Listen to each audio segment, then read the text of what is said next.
முதலாவதாக நான் எடுக்கிறது வந்து துருவின கேரட். இதில வந்து இந்த ஊட்டி கேரட்டா இருக்கலாம், இல்ல நார்மல் கேரட்டா இருக்கலாம்.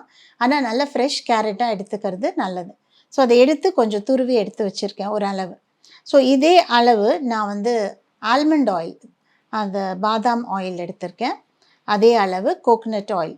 ஸோ இந்த பாதாமும், கோகனட் ஆயிலும் அதுவும் நம்மளுடைய சருமத்துக்கு ரொம்ப நல்லது. இந்த மாதிரி வின்டர் சீசன்லலாம் இந்த ஆயில் ரொம்ப நல்லாயிருக்கும். ஸோ இந்த 2 ஆயிலையும் கொஞ்சம் சூடுபடுத்திட்டு, அதில இந்த கேரட்ட போட்டு நல்லா பாயில் பண்ணிட்டு, அத வடிகட்டி எடுத்துக்கலாம். இது கொஞ்ச நாள் வெளியிலேயே கூட இருக்கலாம். ஒண்ணுமே ஆகாது. பட் உங்களுக்கு ரொம்ப சேஃபா இருக்கணும் அப்படின்னு நினைச்சீங்கன்னா, அத ஃப்ரிட்ஜில வைக்கலாம்.